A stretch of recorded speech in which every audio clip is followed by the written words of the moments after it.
Hola a todos. Hoy vamos a hablar sobre un tema, un análisis que os voy a hacer así breve y conciso, esperemos.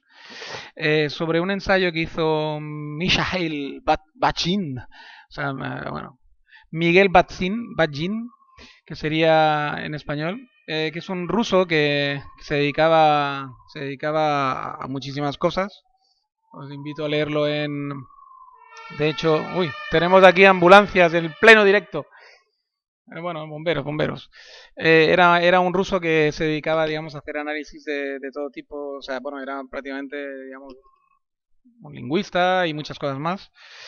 Y se dedicaba, pues, tanto también a analizar literatura, etcétera, ¿no? Y hizo un ensayo que a mí me pareció, además cortito, son 25 páginas, una cosa así, muy interesante sobre el famoso François Rabelais, que es un tipo que le encantaba escribir sobre lo grotesco, sobre lo carnavalesco, sobre todo ese aspecto de la vida más burlesco, ¿no? Digamos, de alguna forma. Puso de moda incluso el tema, ¿no? Y él normalmente se solía centrar en la Edad Media, sobre todo, que es quizás la edad de oro de ese tipo del carnaval en general y de lo burlesco, etcétera. Y el famoso Mikhail Bajin hace este ensayito sobre François Rabelais, que a mí me ha inspirado y me ha gustado porque realmente hablan de cosas, sobre todo hablan del humor, ¿no? Y cómo ha ido evolucionando, etcétera, desde la Edad Media y sus carnavales hasta nuestros días, prácticamente, ¿no? Porque es un hombre que ha vivido en el siglo XX, básicamente, ¿no? En todo el siglo XX, por lo tanto, nació en 1895, por lo tanto, digamos, el siglo XX pues lo tiene como muy estudiado. No pudo vivir el siglo XXI ni creo, no sé hasta dónde llegó del siglo XX, pero porque ahora no, la data de su muerte ahora no la recuerdo, pero bueno, pudo hacer un análisis bastante interesante de todo ello, ¿no? Entonces, claro, entrando de lleno en materia ahora, aparte de esa pequeña presentación que creo que había que hacerla, él halaga mucho en su ensayo, pues en el carnaval, como lo describe François Rabelais, ¿no? Y la Edad Media en general, y dice que cumplía pues con su cometido el carnaval, ¿no? En aquella época, que era establecer una nueva mirada, ¿no? Diluir el orden establecido, las jerarquías, abrir nuevos horizontes, ¿no? Porque claro, todo ese tipo de pruebas que hacían, ¿no? De repente el cura se podía, yo qué sé, vestir de prostituta, por decirlo de alguna forma, y él también podía contemplar la vida desde, aunque fuera por unos días, desde los ojos de una prostituta, por decirlo de alguna forma, ¿no? Y tenía todo ese tipo de magia, ¿no? Que realmente la gente se lo tomaba en serio y era realmente transformaciones, no solamente era como se hace hoy en día un traje y ya está, y hacer como por un día o dos ir a bailar a una carroza y hacer como más o menos vestirte de otro personaje, pero no vivir como otro personaje. Ellos realmente hacían casi una actuación de actor y se ponían en la piel del personaje, ¿no? Y realmente era pues una cosa muy fantástica incluso, ¿no? Era una cosa que muy transformadora, una cosa que realmente te liberaba mucho, ¿no? Me imagino. Y entonces halagan todo ese tipo de cosas. También se metían mucho con lo grotesco, se burlaban unos de otros, de los defectos físicos, etcétera, sin ningún tipo de cortapisas y todo eso, pues era como una cosa que te cura, ¿no? Al final es como un remedio, ¿no? Prácticamente, ¿no? Se podría decir. Y entonces, como si te tomaras una aspirina, ¿no? Y luego se meten de lleno con la risa, se mete de lleno con la risa y la función que cumplía la risa, que es ahí donde más me ha interesado a mí, donde más me ha gustado también, ¿no? La función que cumplía la risa, ¿no? Cumplía una función natural, era sincera, jocosa, alegre, dice, ¿no? Luego con un humor más... hoy en día, por ejemplo, esa risa sincera, jocosa y alegre que se producían con ese tipo de ambiente del carnaval, hoy en día se ha tornado en un humor más enlatado, ¿no? Más guionizado, que por lo tanto se torna más inteligente, pero claro, al tornarse más inteligente, pues también se torna mucho más irónico, tiene unas componentes muy cínicas, sarcásticas, nada sinceras, muy estudiadas, y entonces claro, todo esto pues está repercutiendo en lo que vemos mucho hoy en día en los programas de radio, en los famosos monólogos, en todos los programitos desde de la tele, supuestamente divertidos, ¿no? Y supuestamente de humor, que son realmente pues un humor que va por bandos, está el humor de derecha, el humor de izquierda, uno se meten contra el otro, es un humor muy psicológico, todo muy estudiado, saben muy bien la reacción que va a tener el público, porque hoy en día se estudia. Yo recuerdo tengo un amigo que que se ha dedicado a ser monologuista, y él me decía que cuando guionizaban el monólogo sabían muy bien lo que tenían que hacer para provocar las risas de la gente, cuando incluso estaba hasta temporizado, ¿no?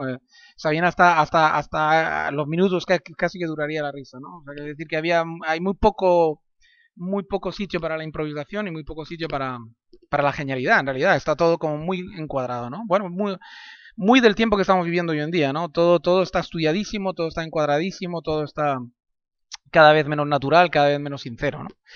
Y eso es una de las cosas que me llamó la atención. Luego, por ejemplo, dice la función que cumplía el enmascararte, ¿no? La máscara, ¿no? ¿Qué función tenía? Pues la de abolir el ego, ¿no? Individual.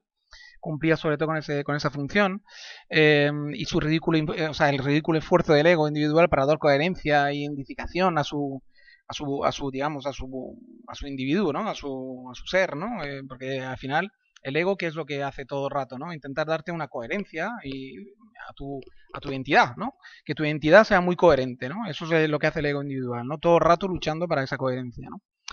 Y sin embargo, justamente la máscara cumple por todo lo contrario, ¿no? Cumplía la máscara, el disfraz, digamos, cumplía pues esa función de abolir ese ego, ¿no? Y de hacer ver lo ridículo que era ese esfuerzo que hacía, ¿no? Y hoy en día se cumple todo lo contrario, si os fijáis. Hoy en día justamente se nota que el ego ha ganado, ¿no? Ha ganado a la máscara, porque hoy en día el propio ego hace de máscara, es decir, o sea, se confunde, ¿no? Porque hoy en día esto lo contrario sirve para dejar muy claro a qué clan perteneces, ¿no? Hoy en día, si os fijáis, cuando por ejemplo sirve para reforzar tu ego, tu identidad, porque si os fijáis hoy en día, ¿qué es si no? ¿Cómo se puede entender una fiesta de orgullo gay, no? Es una reafirmación autoburlesca, pero sin ser burlesca, porque es muy seria, es una autorreafirmación muy seria, muy nada divertida, de que, oye, soy gay, que quede claro que soy gay, o oye, que quede claro que soy lesbiana, mira cómo me he visto, con pluma, etcétera, ¿no? Para dejar muy claro, ¿no? Pero eso no es nada burlesco, porque aquí lo burlesco y lo divertido es que un heterosexual se vistiera con pluma y pudiera reivindicar una fingida homosexualidad, aunque fuera fingida y tal, durante, por ejemplo, una semana, ¿no? Entonces, pues sí que sería divertido, porque entonces habría una burla sincera, habría risas sinceras, ¿no? Etcétera, ¿no? Y habría realmente una verdadera función, ¿no? De alguna forma pues eso, ¿no? Digamos, de divertirse de verdad, ¿no? Y esto, hoy en día, pues una fiesta del orgullo gay, pues no cumple para nada con esa función. Esto justamente es bastante ridículo todo, porque es un esfuerzo inútil de refuerzo del ego, ¿no? Es como diciendo, no, mi ego es ser homosexual, pues ahí está, toma, una fiesta entera en el altar del ego, ¿no? O sea, es así, ¿no? Y así con todo, ¿no? Por ejemplo, yo recuerdo perfectamente en Francia en los años 70-80 el burka no existía entre los musulmanes, por ejemplo. Y ahora pues vuelve el burka con fuerza. Y no hay ni una musulmana que no vaya con burka, sea joven o vieja, prácticamente en Europa hoy en día, ¿no? Y sobre todo en Europa. Y sin embargo en el norte de África, a lo mejor en Afganistán, etcétera, en Irán, están luchando para quitárselo, ¿no? Y aquí están luchando para ponérselo. ¿Por qué? Porque una vez más es en el altar del ego dejar bien claro que soy musulmán. Y además que soy musulmán practicante. Y te lo meto en toda la cara. O sea, es algo muy serio, es como muy... Bueno, es tan ridículo como Adolf Hitler y su nazismo, ¿no? Era también una actitud carnavalesca y tal, pero demasiado seria, ¿no? Se tomaba muy en serio. Entonces, claro, cuando el ego se toma muy en serio y al final le das pábulo, ¿qué va a ocurrir? Pues puede ocurrir perfectamente esto, ¿no? Que se vuelva tan serio que al final quieras aplastar a los egos contrarios a ti. Es decir, los egos que... Porque, claro, tú estableces un ego, una entidad, tú siempre tendrás la contraidentidad enfrente tuyo. Eso está clarísimo, porque el ego va así. O sea, el ego lo que quiere es justamente reafirmarse todo el rato, ¿no? Entonces, si tú me das un ego muy apegado a una cosa, yo te voy a dar un contraego muy apegado a la contraria de lo que tú defiendes, ¿no?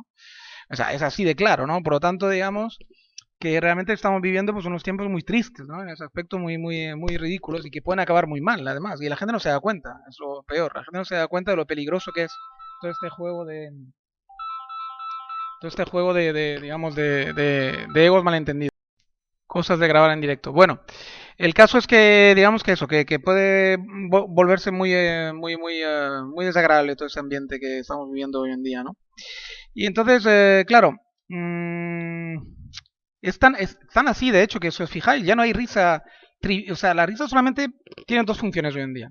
O es cínica, todo lo que hemos dicho anteriormente, es decir, es un humor cínico, un humor, digamos, de partidista, un humor que claramente está a la izquierda o a la derecha, o realmente es pro gay o anti gay o lo que fuera, o es un humor trivial, que no dice nada, ¿no? Un humor blanco, ¿no? De estos tontos, ¿no? Pipi, caca, culo, ¿no?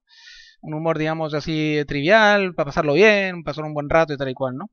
Pero no hay manera de que haya un humor realmente abierto. Yo lo llegué a vivir en los años 80 y 90 y tal. Un humor realmente donde tú te puedes burlar de lo que sea, que todavía había como reminiscencias del humor burlesco este del carnaval que tanto halaga, digamos, François Rabelais contra, y de paso, digamos, en Michael Badgin, ¿no? En su ensayo.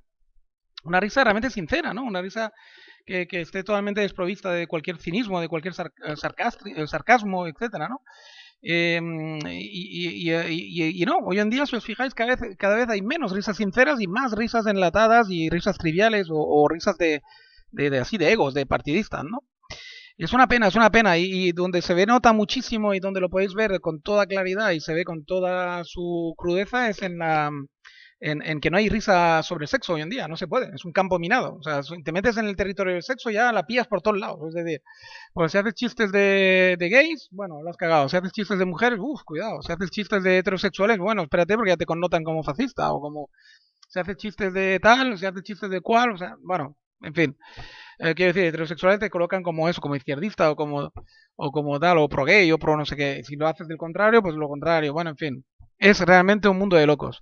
Esperemos que al final la cordura se imponga y la humanidad pues pueda otra vez reírse, burlarse de lo que le da la gana y con una risa sincera y sin ningún tipo de complejo, pues poder, digamos, darle esa función terapéutica que siempre ha tenido la risa, ¿no? Una función realmente de desahogo, de complicidad, al final de todo lo contrario de lo que hoy en día está haciendo, ¿no? Todo lo contrario, ¿no?